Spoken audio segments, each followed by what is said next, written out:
이제 호흡 근육에 대해서 살펴보도록 하겠습니다. 호흡에 작용하는 근육들은 이 흡식 때 작용하는 근육, 호식 때 작용하는 근육들이 있습니다.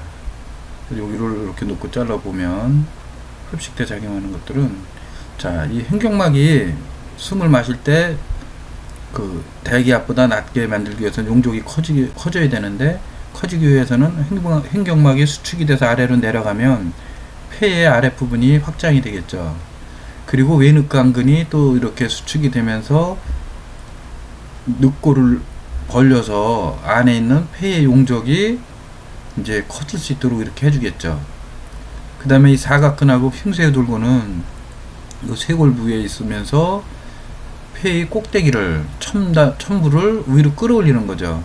그렇게 해서 횡격막을 통해서 전체적으로, 그리고 하단부를 이제 확장을 시키고 외늑강근이나 이런 정거근이나 이런 것들을 수축을 해서 이제 늑골을 확장해 가지고 이제 옆부분들을 확장시키고, 그리고 폐 꼭대기를 사각근이나 흉쇄여돌근을 끌어올려서 수축을 시켜서 폐를 확장시켜 가지고 안에 내압이 758mHg 정도 되게끔 해서 760보다 2mHg 정도 더 낮은 기압이 돼서 외부에 있는 공기가 안으로 들어오게끔 이렇게 해주는 것이고요.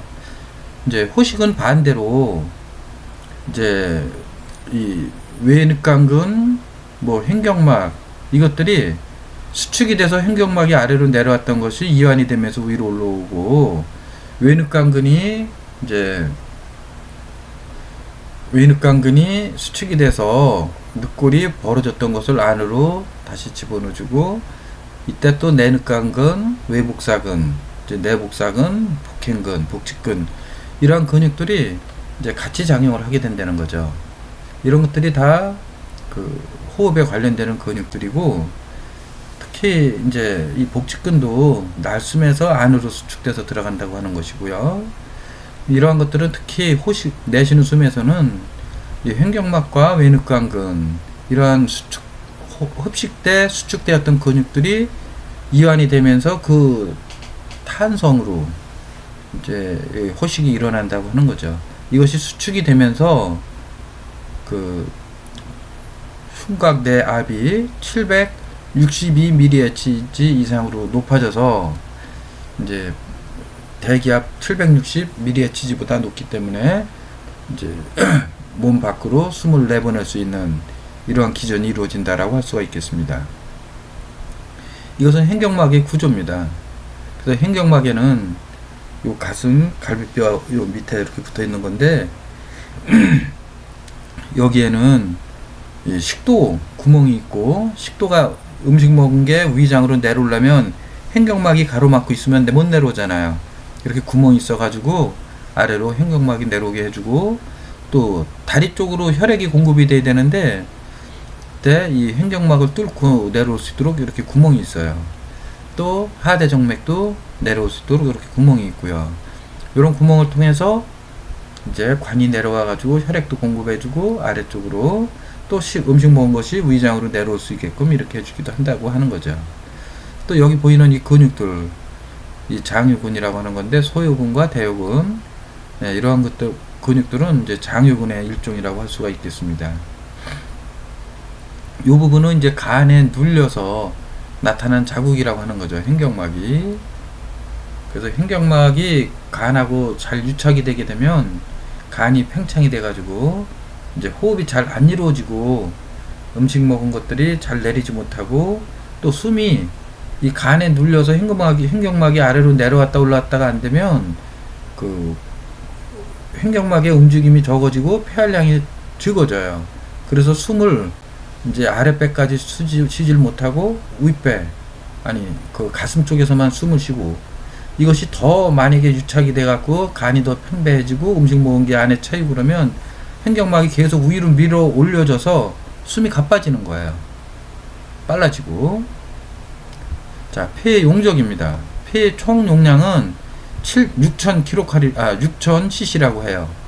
그리고 폐활량은 4,800cc인데, 요 4,800cc는 자, 1회 호흡량은 500ml. 우리가 한번 평상시에 안정된 상태에서 숨을 쉴 때는 500ml라고 하는 것이고, 이것이 이제 예비 흡기량이 3000배, 그 다음에 예비 호기량 1200, 요걸 합쳐서 4800cc가 된다라고 하는 거죠. 예비 흡기량은 우리가 안정된 상태로만 유지할 수 있는 것이 아니고, 과도하게 운동도 하고 일도 하고 할 때 산소 요구량이 늘어납니다. 그래서 그 산소 요구량을 늘어나는 것을 충족하기 위해서 예비적으로 만들어 놓은 그러한 그 용적이 되겠고, 예비 호기량도 마찬가지겠죠. 날숨 내쉬는 그 공간, 이거를 이제 1200cc를 만들어 놨다는 것이고, 그 다음에 잔기량이 1200cc 정도 있다라고 하는 겁니다. 그래서 사람이 아까 앞에서 잠깐 말씀드린 것처럼 이 횡격막이 어느 정도 유착이 되어 있느냐, 간이 얼마나 부어 있느냐, 아니면 음식 먹은 게 위장에 많이 쌓이고 또 변비가 있어서 안으로 밖으로 잘 변을 내보내지 못한다든가, 이런 현상들이 있게 되면 횡격막이 위로 밀어 올려지게 되면 이 폐활량이 줄어드는 거예요. 폐활량이 줄어들게 되면 어떻게 되겠어요? 산소 공급량이 떨어지고, 산소 공급량이 떨어지면 에너지 대사에서 에너지 대사량이 줄어들고, 그러면 어떻게 되겠어요? 기운이 없게 되죠. 자, 그러면 이 폐활량이 많아지면 그랜저라고 할 수가 있어요. 뭐 한 3000cc 이상 막 이렇게 되고 그러면. 근데 이렇게 이제 많이 막혀가지고 위로 밀어 올려져서 횡격막이 밀어 올려지고, 또 늑간근들, 외늑간근, 내늑간근, 이런 근육들이, 호흡근들이 짧아져서 움직일 수 있는 탄성이 줄어든다고 할 것 같으면, 마찬가지로 또 호흡량이 줄어들고 호흡이 가빠지죠. 자, 이렇게 됐을 경우에는 또 폐활량이 줄어들고, 그러면 그랜저에서 T코로 돼버리는 거예요. T코는 1000cc 이하죠. 그러면 사람도 똑같이 힘을 못 쓰게 되고 기운이 없고 병에 대한 저항력 떨어지고 질병에 걸리고, 이런 현상이 일어나는 겁니다. 자, 그러면 이제 소화기계에 대해서 살펴보도록 하겠습니다. 소화기계는 음식 먹은 것을 받아들이고 섭취해서 소화를 해서, 그리고 몸에서 흡수를 해가지고 소변이나 대변으로 이제 밖으로 배출을 시키는 이런 작업이 되겠죠. 그래서 이 소화는 기계적으로 연도운동, 분절운동을 하고, 그리고 화학적으로는 소화효소를 분비해서 음식 먹은 것을 화학적으로 분해를 해줘서 몸에서 흡수해서 이용할 수 있도록 이렇게 해준다라고 하는 겁니다. 자, 이러한 소화관의 구조를 살펴볼 것 같으면 이 구강에서부터 식도, 위, 소장, 그리고 대장, 직장, 항문, 이렇게 해서 음식이 나가는데, 이렇게 음식이 나가는 그 소화관의 길이는 약 9m 정도 된다라고 하는 것이고, 이제 여기서 소장이 6m에서 한 7m 정도 되고, 소장에서 영양분을 흡수를 한다라고 하는 거죠. 육모에서. 그리고 이러한 소화기관과 더불어 부속기관이 있는데, 부속기관은 이 간과 췌장이 되겠습니다. 간에서는 뭐가 나오죠? 담즙이 나오죠.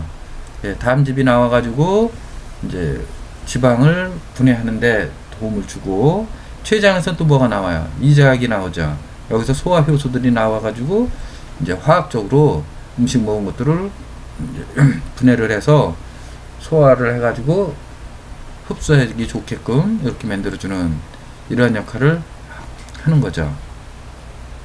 그래서 이러한 그 소화기관에 작용하는 것들은 이빨, 치아도 작용이 되죠. 잘게 썰어주고, 혀, 타액선, 이게 이제 침이 나와서 녹말을 이제 이당류, 다당류를 이당류로 이렇게 분해해주는 역할을 해주고, 그 다음에 인후, 유미즙, 이런 것들이 이제 위액과 음식물 혼합, 유미즙은 이러한 그 위액 안에서 나오는 액체들, 뭐 위산이라든가 이런 것들, 그 다음에 펩신이나 이런 것들, 그리고 음식물, 혼합물, 요것을 유미즙이라고 하고요. 자, 이제 소화 과정에 대해서 이 화학작용에 대해서 살펴보도록 하겠습니다. 기계작용이 있고 화학작용이 있다고 했죠. 화학작용에 대해서 살펴보도록 합니다. 자, 입에서 침이 나오죠. 여기에는 아밀라제라는 성분이 있어요. 이 침이 나오는 곳은 침샘이 있는데, 귀밑샘, 턱밑샘, 혀밑샘, 이렇게 세 개가 있어요. 여기서 침이 나와가지고 탄수화물, 즉 다당류, 녹말을 이당류, 엿당으로 분해를 해주는 겁니다. 이것이 이제 위로 내려가죠. 그래서 많이 씹어야 돼요. 30번 이상. 그러면 침이